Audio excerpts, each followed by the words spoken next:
के आंचल में पला माँ, तेरी उंगली पकड़ के चला, ममता के आंचल में पला माँ, ओ मेरी माँ, मैं तेरा लाडला माँ, ओ मेरी माँ, मैं तेरा लाडला।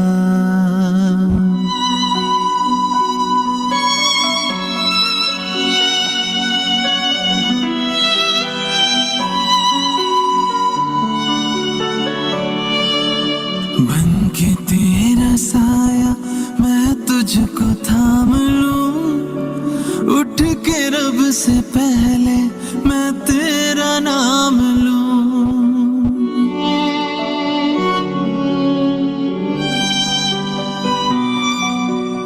बन के तेरा साया मैं तुझको थाम लूं, उठ के रब से पहले मैं तेरा नाम लूं। रखूं तुझे पलकों तले, पूजा करूं तेरी, तेरे सिवा तू ही बता क्या जिंदगी मेरी।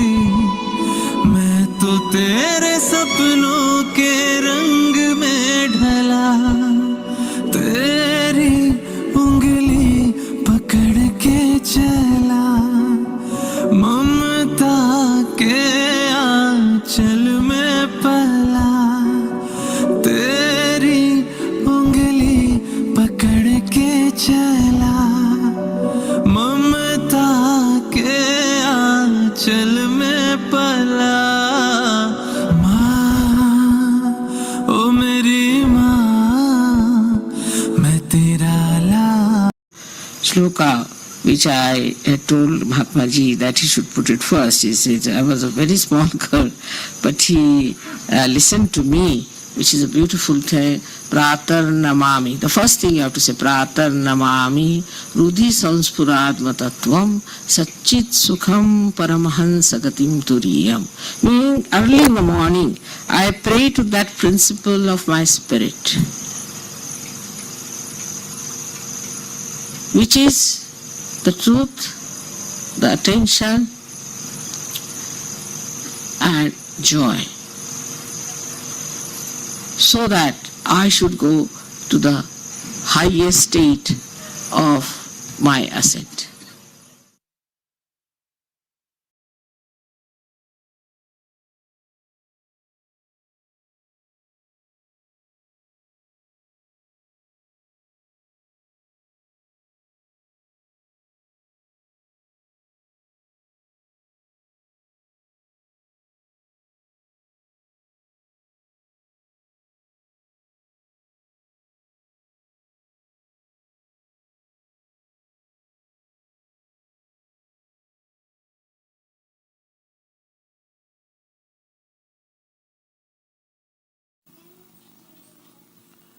Gauri is the mother of Sri Ganesha.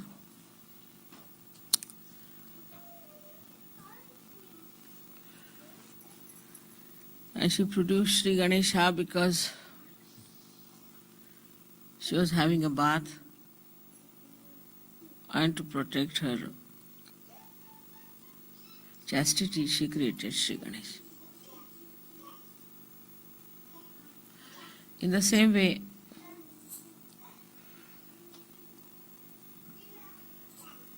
Kundalini is the Gauri, and we have got Ganesha sitting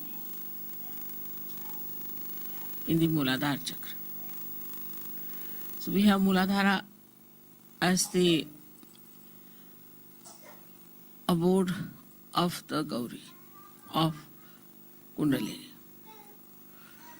And the protection of the Kundalini is done by Sri Ganesha. As you know, Sri Ganesha is the deity which is for our innocence. Only Sri Ganesha could be there in that position. Because as you know, the pelvic plexus looks after all the excretory functions. And it is Sri Ganesha only who can really stay there without getting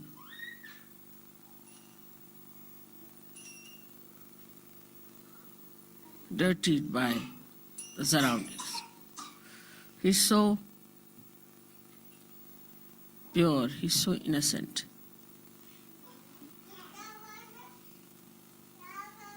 While the Kundalini is the virgin mother of Sri Ganesha. People have started talking against Mary by saying that there was something wrong. How could a virgin get a child? Because we do not understand it is God. And in the area of God, anything is possible. They are above all these things. And they can create anything. And in any way, Ganesha had to be born out of a virgin because he was so pure.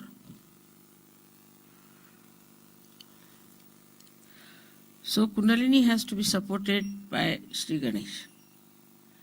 If Sri Ganesha is weak, then Kundalini cannot be supported. Sri Ganesha has to support her in the awakening part, first of all. When the Kundalini is getting awakened, Sri Ganesha stops all the functions that it has to perform. All the functions are stopped. So that you must have seen I sit for 9 hours, 10 hours sometimes. I don't get up. Because all functions of Sri Ganesha, everything stops when the Kundalini is rising. She is fully supported and looked after by Sri Ganesha.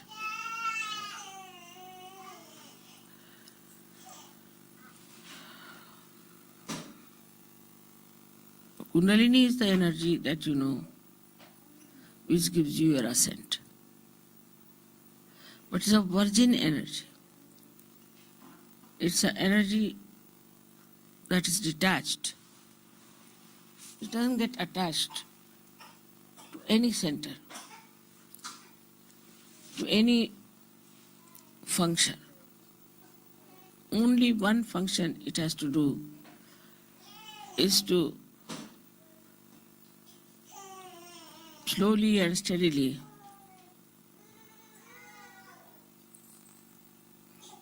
pass through all these centers, nourish them, give them whatever they like, whatever they want, whatever they can bear, and slowly and steadily open the sastra. She's coiled up in 3.5 coils. It has a mathematical significance. Why 3.5 coils? She's, I think in my book I have described about her. But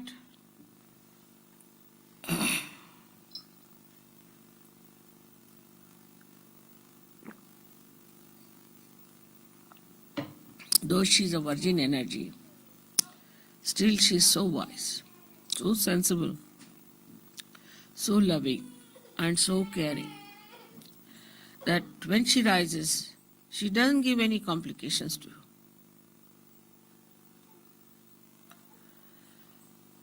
She doesn't even make you feel that she's rising. In some people she does. When the people are not normal, some obstruction is there, then you do feel. But normally, you do not even feel how she is rising. she goes up in a way automatically, supported by the whole mechanism.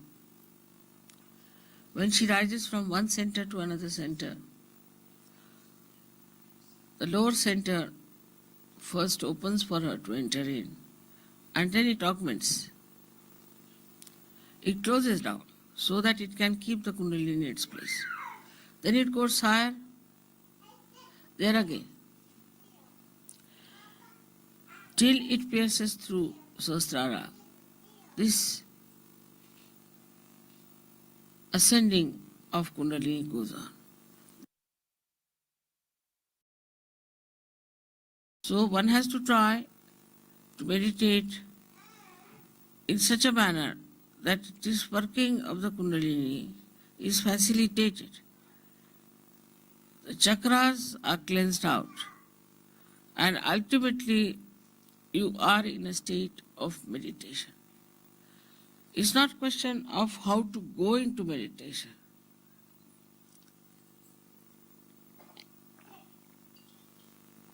But it's the question how to be in meditation all the time. So as you know that Kundalini, when she reaches the Agya Chakra and when she opens Agya Chakra, then you can be in thoughtless awareness. Then you don't think. Thinking just stops. You watch everything, just watch. But you do not get involved into what you are watching, but you just watch. And that watching itself gives you the growth within. Think of the tree which is, say, in a turmoil or during earthquake. It won't grow. When the earthquake stops, everything becomes quiet, everything is peaceful, then only the tree can grow. In the same way, our growth can only take place if we are peaceful within ourselves. So for a Kundalini growing wider and wider and rising higher and higher, first thing is we must have peace within ourselves. But this peace is possible if you can make really peace with others.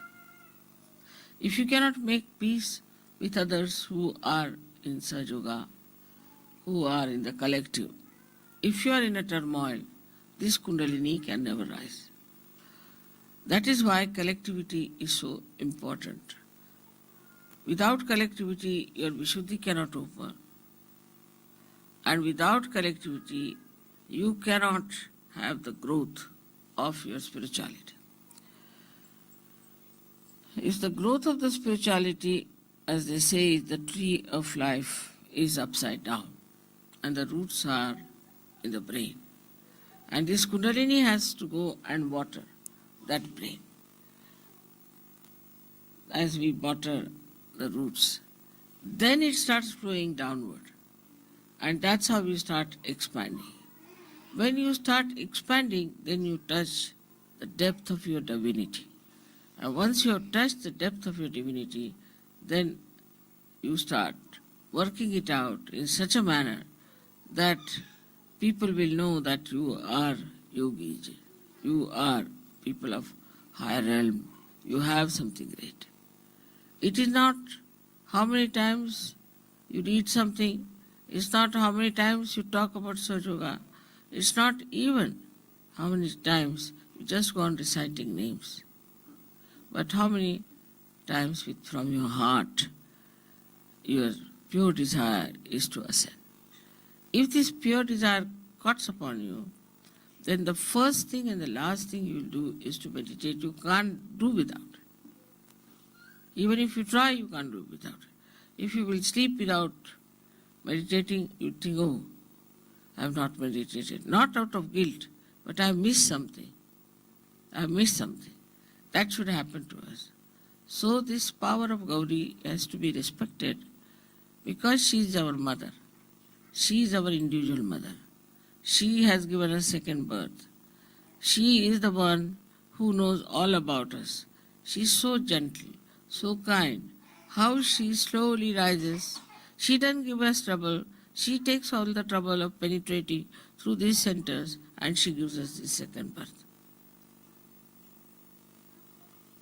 Because she understands everything. She knows everything. She organizes everything. She brings forth all the beauty that you are.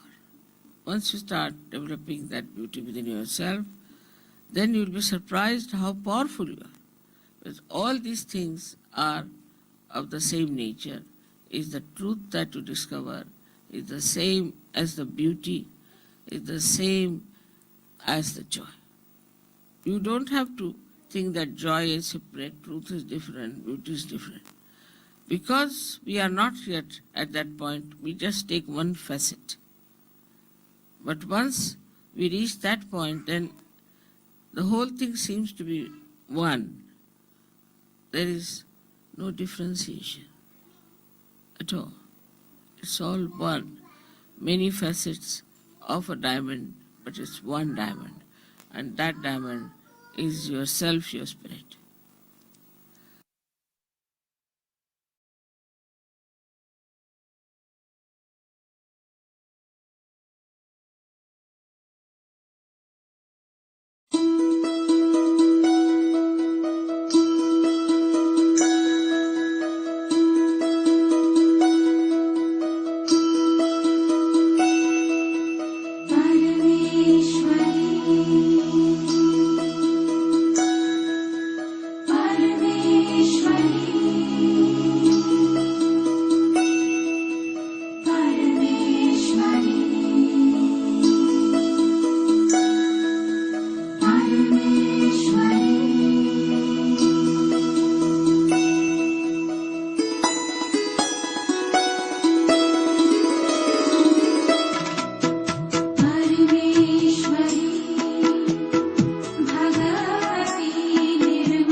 देवे नमो नमः। ॐ त्वमेव साक्षात्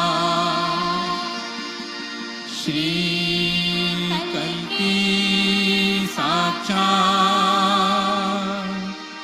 श्री आदिशक्ति माताजी श्री निर्मला देवे नमो नमः। ॐ त्वमेव साक्षात् श्रीकल्की साक्षात् श्री सहस्र